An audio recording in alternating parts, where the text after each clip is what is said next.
सुप्रभात। त्रिताप शांति मंत्र, यह हमारी आज की आध्यात्मिक चर्चा का विषय। त्रिताप शांति मंत्र। मनुष्य 3 प्रकार के दुखों से दुखी पाया जाता है।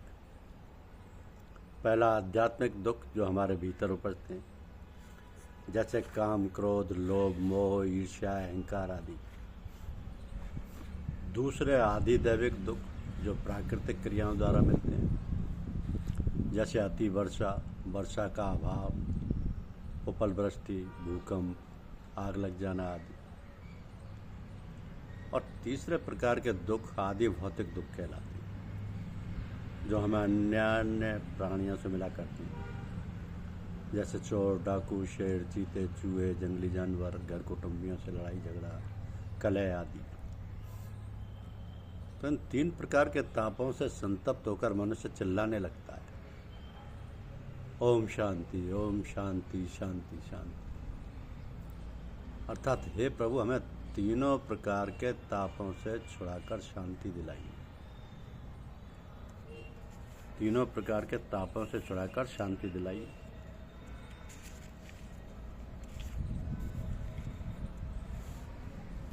तो शांति के मायने ये हैं, कहा गया कि विश्वानी देव सवित दुरितानि परासु यद्ध भद्रम तन्नासु, कि हे प्रेरक देव, सब बुराइयों को दूर कीजिए, जो कल्याणकारक वस्तु हो वो हमारे लिए दिलवाइए। तो इस मंत्र के द्वारा किसी भी मत मतांतर को मानने वाला मनुष्य बिना संकोच ईश्वर से प्रार्थना कर सकता है, क्योंकि सभी मनुष्य बुरे से बचना और अच्छे को ग्रहण करना चाहते हैं। अब इस मंत्र में सविता, दुरित और भद्र 3 विशेष शब्द हैं, और प्रार्थना का अर्थ होता है कि प्रय यानी तेजी से, और अर्थना यानी मांगना, अर्थात तेजी से मांगना। तो कोई प्रार्थी उसी वस्तु को तेजी से मांगता है जिसका मूल्य उसको ज्ञात होता है। किसी देश का राज्य नहीं, किसी अज्ञात अप्राय वस्तु की कल्पना इच्छा हो सकती है, परंतु उसे प्रार्थना नहीं कह सकती। प्रार्थना के लिए आंतरिक उत्कंठा आवश्यक है। उसके लिए जानने की जरूरत है कि वो क्या वस्तु है जिसे हम मांग रहे हैं।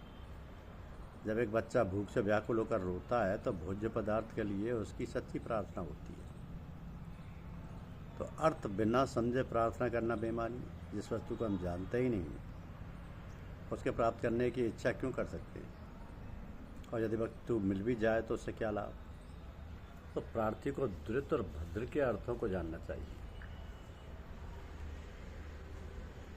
भद्र के अर्थों को जानना चाहिए।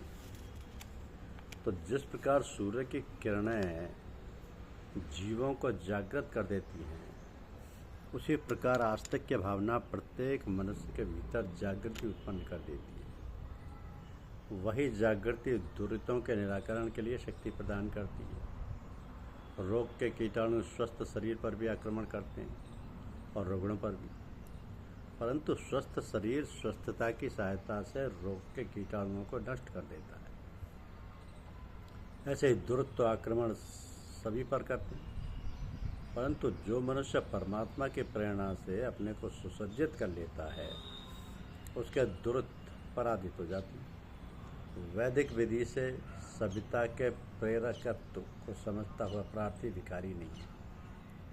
वो ईश्वर के प्रेरकत्व पर विश्वास करके दुरितों को दूर करने की सामर्थ्य चाहता है, और दुरितों को दूर करके जो शेष बचता है वो उसके लिए भद्र होता है।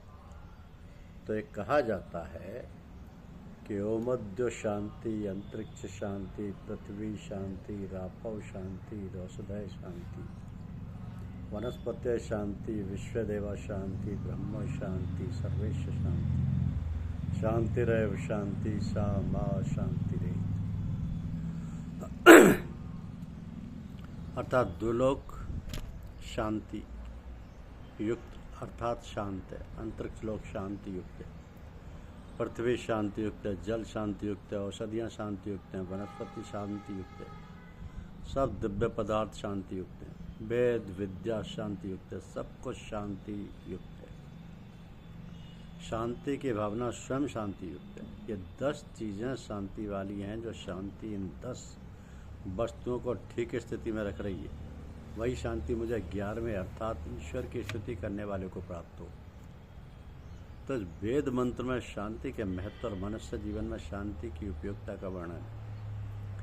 आजकल शांति का अर्थ समझा जाता है हलचल या प्रगतिशीलता का अभाव। अक्सर जब कोई व्यक्ति मर जाता है तो कहा जाता है कि अमुक व्यक्ति शांत हो गया, यानी मृत्यु का नाम शांति समझा जाता है।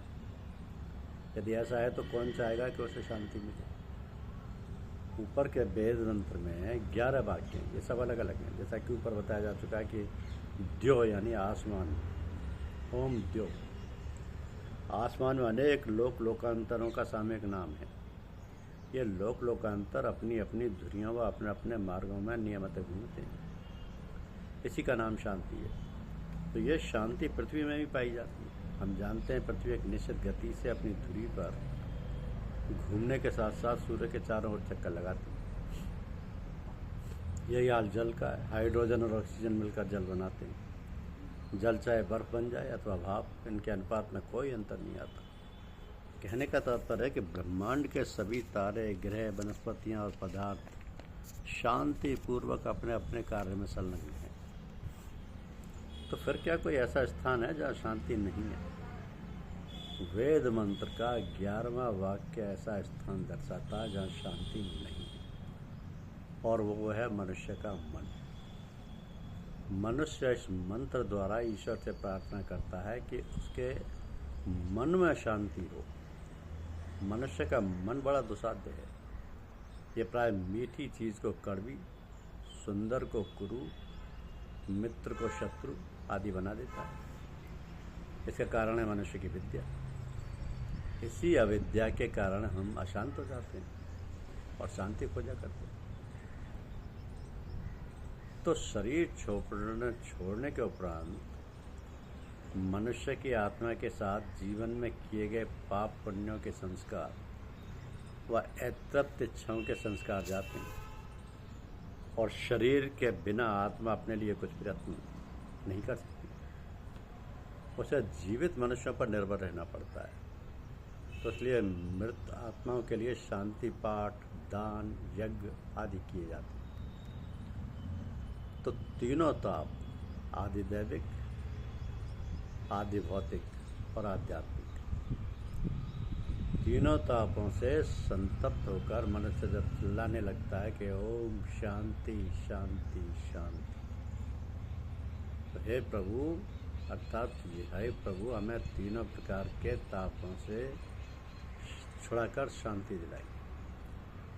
और यह प्रभु की कृपा से जब ये शांति प्राप्त होती है तो तीनों तापों से शांति हो जाती है। धन्यवाद। YouTube चैनल को अवश्य सब्सक्राइब करें।